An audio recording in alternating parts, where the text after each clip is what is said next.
malaking tulong po sa aming buhay ito. Marami na po kaming mabibili na pangangailangan namin.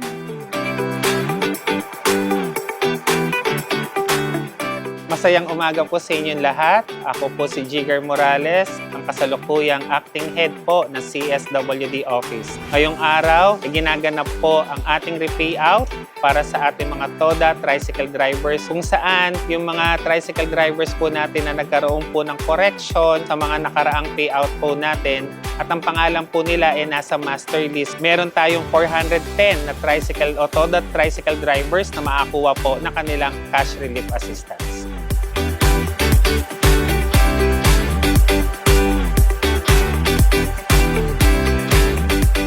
Po si Levi Lorena Jr., taga Barangay Sinay, Tarlac City. Napakahirap po, gawa ng mahirap po yung biyahe sa amin. Dati kumikita kami ng 700, nakaraan 300 na lang. Ako po si Antonio Taguines. Malaki pong depekto ng krisis kasi ang kita namin napakahirap, lalo na tumaas yung gas. Halos na ati po yung kita namin. Kaya malaking tulong po itong tulong na binigay ng DSWD na 5,000.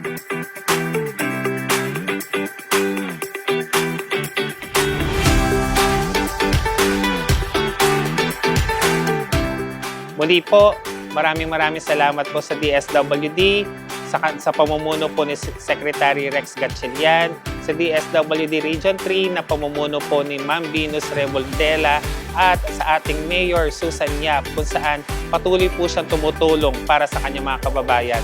Mabuhay po kayo, Mayor Susan.